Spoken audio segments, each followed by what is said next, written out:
Tunisian victory stands as concrete and definite evidence that the fighting services of three great countries can be combined in effective operations. At every moment during this campaign, the devastating blows that were delivered by the Air Force, supported by the undersea and surface craft of the Navy, were so directed as to further and enhance the blows that were being delivered by the ground armies. As the campaign progressed, the supplying of these troops by the enemy became more and more difficult. This was due to the power of the Air Force and the Navy. The efforts along this line were redoubled as each crisis of the battle approached. The land forces, of course, were vitally concerned with the amount of supply, the amount of reinforcements that were coming into the area each day. Their attacks were so timed, and the attacks of the Air Forces were so timed, that the maximum effect was produced upon the enemy at all times. General Eisenhower has mentioned the devastating attacks of our aircraft as one of the major factors in the Tunisian victory. Here are planes of the Northwest African Strategic Air Force, and this is a brief record of the part played by certain groups in that Air Force.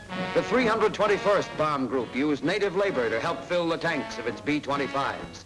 The final phase of the campaign, with stepped-up operations, made increasing demands on supplies, personnel, and equipment. Successful operations depend first on good maintenance. The cooperation of every crew in this group starts right here on the ground. These planes have to be ready on time. That means plenty of pressure on the ground crews who repair and keep these ships in fighting trim. It means trained crews who know their jobs. It means extra hours of work, plenty of cooperation, good organization, teamwork.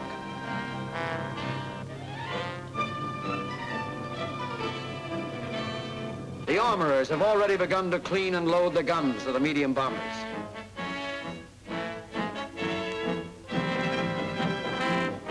The ammunition is checked and fed into turret and waist guns. Our ordnance crew arrives and begins to bomb up the B-17s.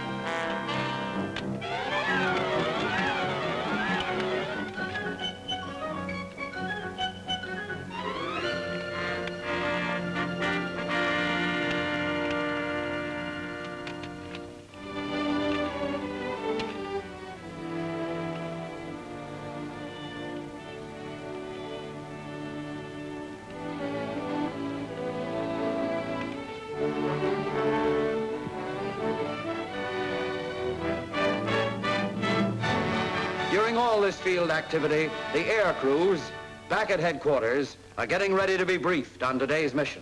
The crews of the 321st Bomb Group answer briefing roll call by Captain Heinlein. Among those present were Lieutenants Bruce Stouts, Here. Hamilton Brinkley, Here. and Charles Failing. Here. St. Clair. Here. Hartzell. Here. McGowan. Klingro. Steinman. Lundgren. Captain Malcolm Haven briefs them on today's target. The target for this afternoon is Mature, the place that you so successfully bombed just 3 days ago. It's an easy target to find. It's a straight run on from Souk el-Kemis, where you pick up your escort of P-40s. It's about 63 miles from this point here. You should have no trouble with heavy flak until you reach the target area of Mature itself. Colonel R.D. Knapp. Gentlemen, on bombing this town of Mature that we hit several days ago, and hit fairly well, as you see from the photographs of the town before and after striking. It was very important to keep your tight formation. And any trouble you get into in this area is more apt to be from the enemy pursuit than from the ground flank. In another headquarters, Captain W.P. Saunders. Gentlemen, This mission today is just a part of a well-organized plan to prevent a successful evacuation by the enemy. Our government is furnishing you about $10 million worth of equipment in order to do a good job.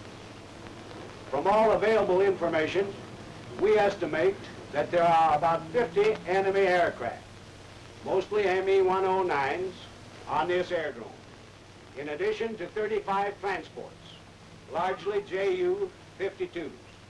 Now, these transports are at the present time furnishing a large part of the enemy's supplies, and in addition, of course, will be used in any evacuation move. Now, your job today is to see that these particular transports are not available tomorrow. Colonel Donovan. This is a 101 raid for the 97th today, and let's make this second 100 as destructive as we've made the first 100. Now, we've got these bastards on the run here. Let's keep them on the run, and let's mow down all the air power that they have. Take time tick now. Coming up on 10:16. 15 seconds to go.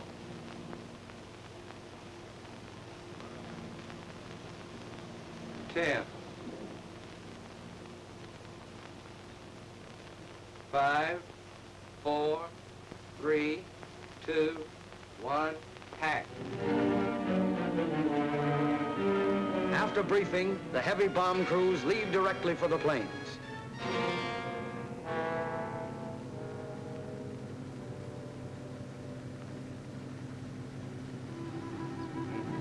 About the same time, crews of the 321st Medium Bomb Group start for their planes in jeeps.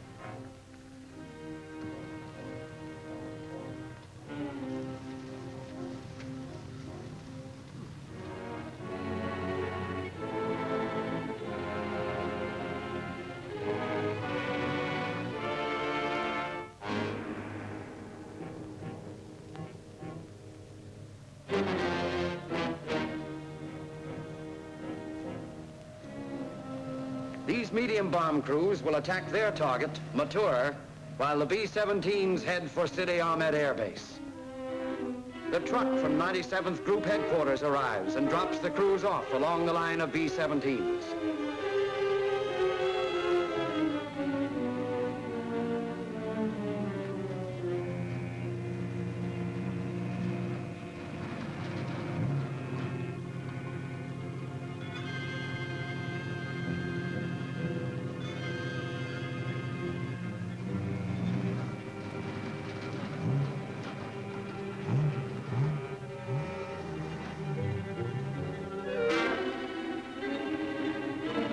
Many of these crews are already veterans in this campaign.